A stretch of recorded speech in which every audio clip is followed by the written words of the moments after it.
구독, 좋아요, 알림 설정, 댓글 부탁드리겠습니다. 지금 은행권에서 영업정지가 나오고 있습니다. 2금융권 아니고 1금융권에서. 물론 은행 지점 자체를 닫는 게 아니에요. 뭐 GS처럼 영업하지 마라 이런 느낌까지는 아닌데 영업정지가 지금 철퇴가 떨어졌습니다. 무슨 일로 영업정지 철퇴가 떨어졌고 어떤 부문이 영업정지가 됐고 이게 시사하는 바가 뭔지 이런 부분을 전반적으로 한번 보시도록 하겠습니다. 국민신한하나은행 외환거래법 위반으로 일부 업무정지 중징계가 떨어졌다. 그래서 외국환거래법 위반으로 일부 영업정지와 과태료, 과징금 등이 부과가 됐다. 그리고 국민은행과 신한은행 직원에는 자율 처리 필요 상황도 통보가 됐다. 그래서 보니까 외환 관련 업무 쪽으로 신한은행 같은 경우도 신고를 해야 되는데 신고를 똑바로 안 한 거예요. 이런 것들을 토대로 업무정지 78일과 과태료 1200만원. 그리고 국민은행도 똑같은 비슷한 느낌으로 과태료 3600만원과 과징금 3억 3천만원 제재를 받았고 하나은행 역시도 외국환 지급 신규 업무 정지 78일과 과징금 2690만원. NH투자증권의 자회사 NH선물은 업무 일부 정지 156일의 제재를 받았다. 물론 지금 우리가 통장 거래하는 업무 정지는 아니에요. 외국환 관련 업무 정지인 거고 문제는 이번 영업 정지가 굉장히 꺼림직하다. 물론 1금융권이 잘했다는 이야기도 아니에요. 근데 갑자기 저런 식으로 중징계를 때리는 데는 무언가 의미가 있지 않겠냐. 그래서 봤더니 저희가 예전에 그런 이야기 한 적이 있습니다. 정부에서 관치금융이 굉장히 강력하게 나오고 있고 물론 지금 은행이 이자 수익을 많이 올리고 있다고는 하지만 지금도 언론에서 계속 그렇게 때립니다. 은행 이자 수익 많이 올려가지고 자꾸 환원을 해야 될 것처럼 정부의 뜻대로. 근데 경제 위기 때 은행은 자본을 확보를 해야 된다고 그래서요. 만일에 대비한 리스크를 대비를 해야 된다. 그런데 자꾸 그거를 쓰도록 만들고 얘네 돈 많이 법니다 라고 언론이 계속 때려주고 이런 형식으로 진행이 되고 있는데 관치금융으로 금리 낮추고 돈 풀고 이런 것들이 정부에서 계속 요구를 했을 때 1금융권에는 들어줄 수밖에 없는 상황이라고 그랬죠. 보통 관치금융 하는 것의 요구사항을 은행이 전부 들어준 상황이었는데 이번에 정부의 요구사항을 어렵다라고 거절한 게 있었죠. 뭐였어요? 선배상. 물론 홍콩 ELS 잘했다는 거 아니에요? 은행권들이 잘못 팔았지. 그래가지고 손실을 입은 사람들 어마어마하죠? 근데 문제는 이 선배상이라는 말이 좀 말이 안 되는 거다. 그래서 만약에 은행에 내가 투자를 했어요? 근데 선배상 해가지고 예를 들어 30%만 보상해주고 선배상 미리 50% 때려가지고 나중에 회수하기 힘들고 은행권 수익성이 떨어져요. 근데 내가 그 은행 주를 샀어. 이런 선의의 피해자들. 이런 것들도 생각을 해야죠. 그러니까 은행권 입장에서도 어때요? 현실상 무리다. 그러니까 웬만하면 정부에서 했던 거 다 했어요? 금리 빨리 안 내려? 예, 죄송합니다. 내리겠습니다. 대출금리 내렸는데 예금금리가 계속 올라서 손실 날 수는 없으니까요. 어쩔 수 없이 대출금리가 올라갑니다. 아 그래? 그럼 예금금리도 내려. 예, 내리겠습니다. 아 소상공인들 지금 돈 갚기 힘들네. 원리금 연장해. 연장하겠습니다. 굽신굽신. 페이백해. 너네 저기 이자 받은 거 돌려줘. 아 예, 돌려주겠습니다. 웬만한 거 다 했어요? 그래서 채권 발행도 안 했어요? 다 했는데 요건 도저히 못하겠다. 선제적 자율배상은. 불법과 합법을 떠나. 어떤 나라에서 불법과 합법을 떠나요? 불법은 안 되지. 합법으로 해야지. 그러니까 이건 현실상 무리라고 요거 한번 딱 거절했더니 바로 공교롭게도 은행 영업정지, 외환 이런 것들 캐내가지고 공교롭게도 터졌다. 이런 느낌이 강하게 든다는 거죠. 그러면 앞으로 관치금융을 계속 지속해가지고 은행권 압박이 많이 들어갈 수 있는데 요 부분에서 우리가 걱정해야 될 부분은 뭐예요? 은행이 여력을 많이 갖춰놓고 대손 충당금이나 이런 것들을 많이 쌓아놔야지 위기가 터졌을 때 더 오래 버틸 수 있고요. 근본적인 부분이 무너지지 않게 막을 수가 있습니다. 그런데 은행에서 지금 이자 수익 역대 최대다. 금리가 올라가니까 이자 수익은 엄청나게 올라갈 수밖에 없어요. 근데 그 이자 수익을 은행이 다 먹느냐? 요걸 생각을 해야 되는데 보세요. 예를 들어 41조 이번에 수익이 났다고 해봅시다. 근데 지금 작년에 40조 수익이 났었어요. 근데 작년에 상매각으로 태운 돈이 얼마냐? 상반기에만 3조가 넘어요. 하반기까지 합치면 거의 6조 가까이 될 가능성으로 보이는데 그 전년도가 얼마였어요? 2022년에 부실채권 상금회각으로 태운 게 3조였어요. 그러니까 그만큼 수익을 더 내서 더 태워야지 버틸 수 있는 거예요. 그리고 최근 부동산 PF 문제들도 있죠. 이런 것들도 대손 충당금을 100% 쌓으라고 그러죠. 특히 브릿지론 같은 경우. 물론 1금융권에서는 브릿지론을 안 했으니까 그렇겠지만 그런 것들 다 대손 충당금 더 쌓아야 돼요. 그 다음에 앞으로 수익성 이렇게 내기도 힘들어요. 바젤3 여건 마련해야 돼서 뭐 대손 충당금이라든가 대손 준비금이라든가 이런 것들 더 쌓아야 되고 연체율 지금 계속 늘어나고 있습니다. 경매 계속 늘어나고 있어요. 예를 들어서 10억짜리 집에 내가 6억 대출을 해줬는데 이게 한 7억에 낙찰되면은 찾아올 수 있어요, 이거? 근데 이게 낙찰이 한 5억, 4억이 되면은 그 손실은 또 은행이 감당을 해야 돼요? 근데 이미 경매가 역대 최대라고. 그런데 계속 반치를 압박을 한다. 그러면은 결국에는 은행이 반응하다가 못하는 순간이 왔을 때요. 특히 지금 가장 핵심적으로 되는 건 2금융권인데 지금 1금융권 돈 풀어가지고 2금융권 무너지는 거 어느 정도 막고 있습니다. 저번에 PF 문제 터질 때도 1금융권들이 모여가지고 펀드 조성해서 대비를 하고 있죠.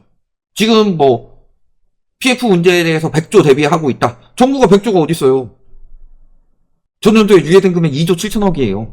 그 100조 다 어디서 나와요? 어디 주머니에서 나와요? 은행 주머니에서 나오죠. 그 부분이 부실해질 수 있다는 거죠. 그러니까 보복성 조치가 아니냐 이런 생각. 왜냐면은 금융회사 길들이기 어디까지. 그러니까 음모론이라고만 하지 마시고 금융당국에서 추진하는 정책 방향이 민간은행의 자율성을 해친다고 KB금융에서 보고서를 냈다가 부랴부랴 삭제했습니다. 금융당국의 심기를 건드려서. 그리고 그 다음에 상생금융에 가장 많은 규모로 쓰고 있는 KB금융은행이 쏙 빠지고 신한하나우리은행만 상생협력 우수기관으로 인증을 했다. 이런 것들 보시면은 아예 없을 수 있는 얘기는 아니라는 거죠. 이런 부분을 생각을 하셔야 된다. 그래서 실질적으로 이제는 관치금융이 아니라 정치금융이다. 이런 이야기를 하죠. 대표적인 것이 상생금융으로 포장한 대출금리 인하다. 그래서 은행이 지나친 이익 추구에 대한 비판이 커지고 있다면서 은행을 압박했는데 그러면서 은행을 한 곳씩 방문하면서 대출금리 인하시키고 서민 상생 패키지 돈 풀었죠. 근데 이게 부작용이 생긴다는 거죠. 늘 이야기했던 부분이 그대로 나오고 있습니다. 첫 번째, 기준금리 인상 왜 해요? 물가 많이 오르니까 기준금리 인상하는 거죠. 화폐 가치가 너무 떨어지고 있으니까 화폐 가치 하락을 막으려면은 금리를 인상을 해야 된다. 그런데 기준금리를 올리면 뭐예요? 기준금리를 눌러서 내리는데. 그죠? 그래서 물가 잡히는 거 당연히 영향을 받을 수밖에 없습니다. 우리나라가 물가가 잡히는 이유는요. 유가 하락이랑 그 다음에 침체된 내수 경제 때문에 잡히는 거지 실질적으로 지금 식료품 물가 상승률 같은 거 보면은 우리나라 뭐 물가 3%대 2%대 물가 찍었다 말 같지도 않은 소리 있잖아요. 거기에다가 한국은행에서 계속 또 한 가지 강조하는 게 디레버리징이죠. 가계부채를 축소하라고 그랬는데 금리 낮추고 막 상생금융 풀어주고 은행들 보고 특례 보금자리론 풀라고 하고 그러니까 오히려 대출이 늘어나죠. 근데 특례 보금자리론으로 받은 사람들, 이 사람들의 대출이 과연 안전한 대출일까? 왜냐면은 지금 대출이 안 나오는 이유, 특례 보금자리론이 끝나자마자 굉장히 집값 하락이 가시화되고 했던 이유는요. 사람들이 DSR 규제에 걸려서이기 때문이고 즉 특례로 받은 사람들 중에서 태반은 DSR이 40%가 넘어가는 사람들이다. 그러니까 재작년 보고서에서 주담대차주의 DSR이 60%가 넘었는데 작년 보고서를 보면은 전체 차주의 DSR이나 주담대차주의 DSR이 조금씩 올라갔어요. 여기에 또 한 가지는 지금 연체율 늘어나고 있죠.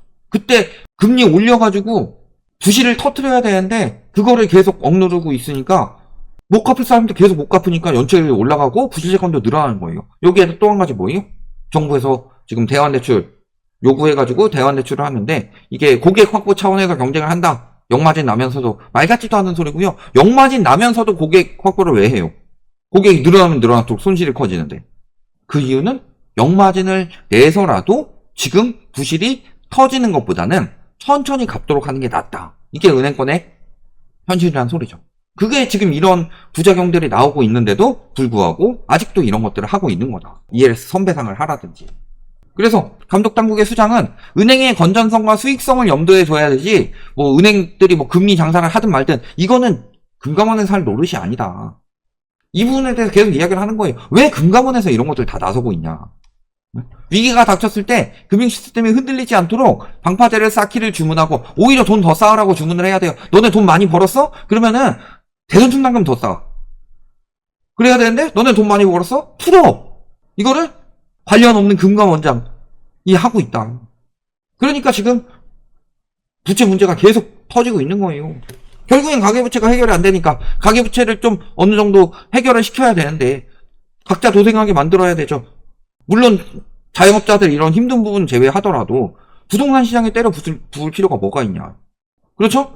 그러면은 도덕적 해이가 나올 수가 있고 이게 지금 현실적으로 다 나오고 있는 거예요. 그리고 그 도덕적 해이뿐만이 아니라 경제적으로도 문제가 나타나고 있는 거고 그런데도 불구하고 아직도 그냥 지금 총선 앞두고 있으니까 불법 합법 따지기 전에 배당부터 해라 이런 이야기가 나오는 거예요. 물론 은행에서 잘했다는 거 아니에요? 은행에서 무리하게 영업한 거 많고 그거 통해 가지고 선의의 피해자들 많이 나왔을 거예요. ELS에 따라서. 근데 그거는 그 사람이 선의의 피해자라는 게 밝혀졌을 때 배당이 들어가야 되는 거지 배당부터 하고 보라는 건 말이 안 된다.